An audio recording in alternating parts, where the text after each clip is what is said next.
Tapi kalau amal soleh kita nggak di Indonesia, bagaimana sikap masyarakatnya terhadap orang-orang yang disebut habaibnya?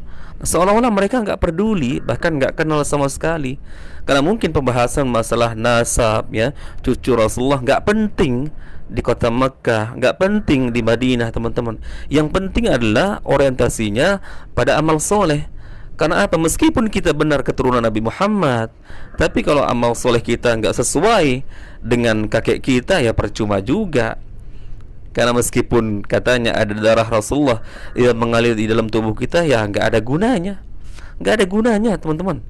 Ya, makanya Rasulullah mengatakan, "Waman batu amaluhu lam yusri bihi nasabuhu." Ya, barang siapa yang lambat atau lalai dalam amalannya, maka nasabnya atau silsilah keturunannya tidak bisa menolongnya. Artinya, teman-teman, sabda Rasulullah ini mengajarkan bahwa kalian jangan berbangga-bangga dengan nasab kalian, ya, tersambung ke kiai kah, ya, atau kalian anaknya seorang kiai, anaknya gus, anaknya ulama, atau bahkan keturunan Nabi Muhammad SAW. Nggak ada itu, nggak ada urusan.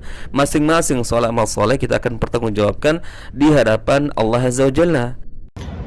Oke, kebanyakan orang menyampaikan hadis akan tetapi tidak memaknai hadis dengan semestinya. Mereka menghafal hadis tapi tidak memaknai hadis dengan apa yang dimaksud hadis itu. Ingat, setiap Al-Quran ada asbabun nuzul dan setiap hadis ada namanya asbabul wurud. Jadi kalau ingin menyampaikan hadis, maka pelajari juga asbabul wurudnya.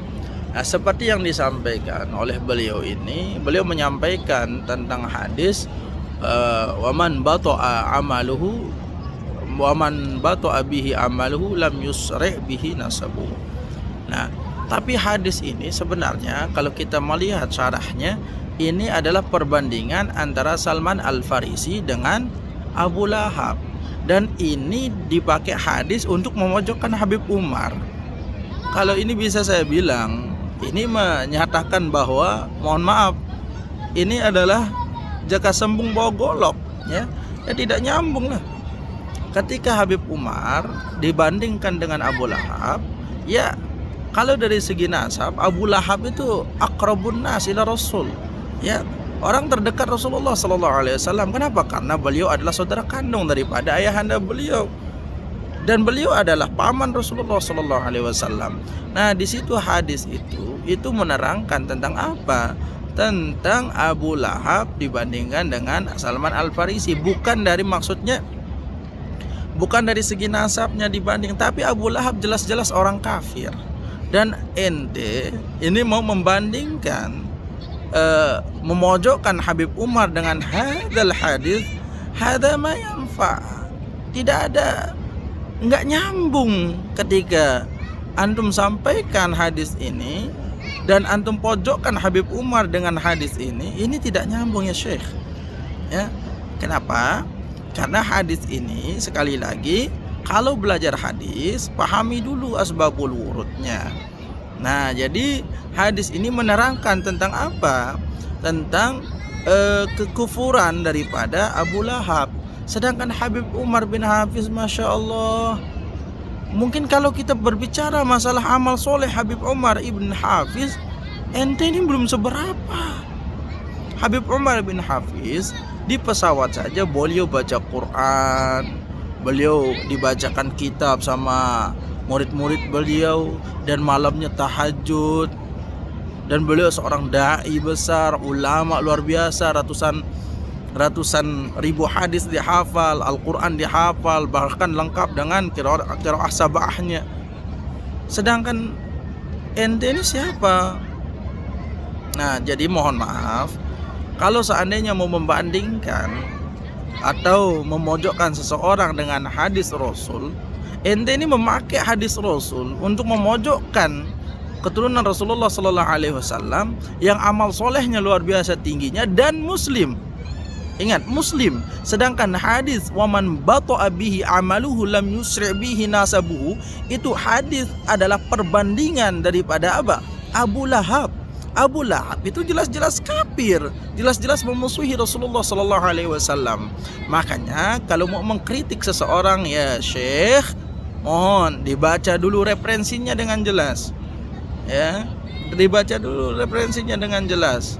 Jadi ketika antum menyampaikan sesuatu lengkap dengan metadatanya. Ya, hadis itu antum riwayatnya siapa, itu harus jelas. Ini riwayatnya yang rawil a'lanya adalah Abu Hurairah radhiyallahu anhu, dan itu ada beberapa kata sebelumnya penggalan. Kalau antum ini hanya mencomot hadis untuk memojokkan orang lain dan antum belum memahami hadis itu. Dan mohon sekali, kalau seandainya antum mau mengomentari seseorang, lengkapi dulu metadata antum, pelajari dulu tentang seseorang itu. Habib Umar ibn Hafiz, beliau adalah seorang ulama, seorang pengajar, seorang dai.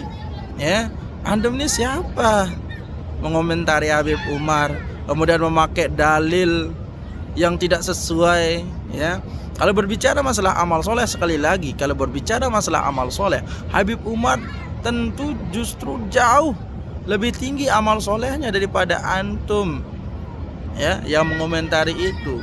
Maka mohon sekali lagi, bagi antum yang mengomentari Habib Umar ibn Hafiz, kalau antum benar-benar ingin mengomentari beliau atau memojokkan beliau, cari hadis yang benar-benar antum pahami. Ya, ini nggak nyambung, ini jaga sembung ya Syekh, jaga sembung. Jadi mohon kalau mengomentari seorang ulama, lihat dulu apple to apple. Antum yang mengomentarinya seorang ulama enggak?